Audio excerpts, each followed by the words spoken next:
This is the story on how I became a mom within 15 minutes. This is me the day before I gave birth. It started in my room where I was curled up in a ball and couldn't get off the toilet. I was having major bleeding and didn't know what to do. Once I called my mom upstairs, she told me that maybe it was just period cramps, but I thought that couldn't be possible because I had just ended my period 2 days before. So then we ended up at the hospital at the ER, and I'm thinking my appendix is bursting, and the ER doctor pushes on my stomach and he doesn't suspect anything. Doctors assume it's a cyst, but they couldn't have been more wrong. During the ultrasound, my mom then saw something familiar, which seems to be little feet. So then the doctor comes in, looks, and I am 10 centimeters dilated. I was then rushed up to labor and delivery. 15 minutes later, frat baby entered this world. Within those 15 minutes, my life changed forever. And this life-changing event left everyone asking one simple question.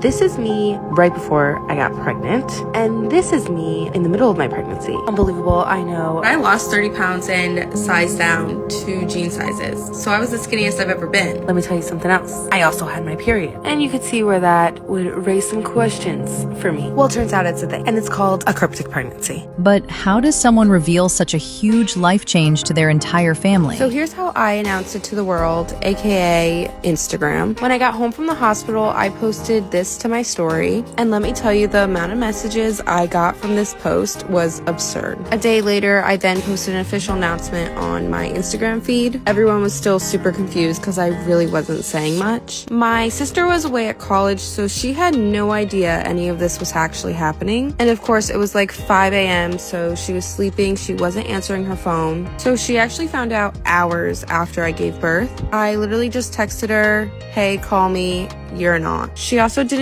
meet her until she was like 2 or 3 weeks old, again because she was at college. She really did think I was pulling a prank on her. These are my aunts, my mom's sisters. What the hell? Oh my god.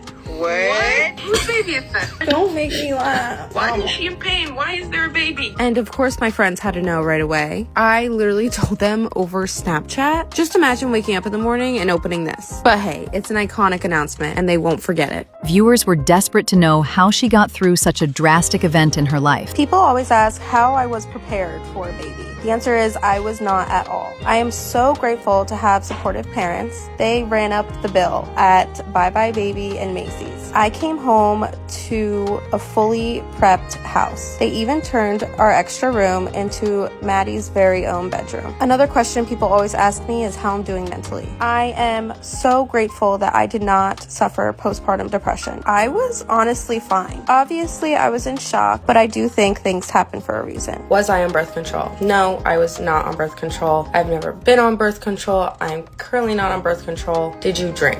Obviously, I was in college when I got pregnant, so I was drinking. I was going out, but when I come home for the summer, my parents aren't big drinkers. I was working. The most I've had was like a glass of wine. I wasn't going out. I wasn't 21 yet, so I wasn't going to the bars, so just very little here and there. Another question I get asked all the time is her dad around? Did I know who he was? Yes, her dad is around and in her life fully, and I immediately knew who he was because he was the only person I slept with at college. How did my parents react? My parents were never mad and very supportive.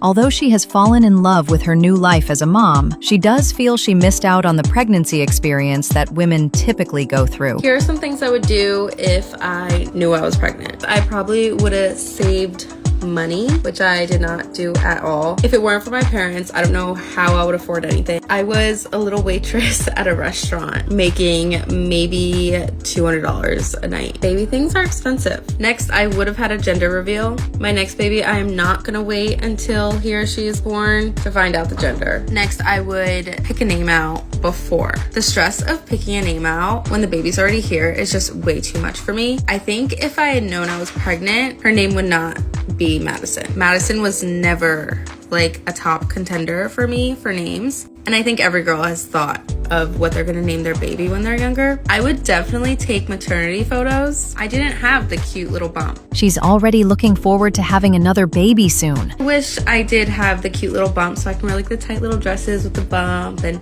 take pictures and be the cute girl with a bump. I would have a baby shower, and I did have a baby shower once Maddie was born. My friends threw a huge baby shower for me, and I am so thankful, and it turned out great. But Maddie was there, so we couldn't play any of like the typical baby shower games. So I will definitely be having a baby shower before my next baby is born. But I want another one already. I can't wait to have like the experiences of being pregnant.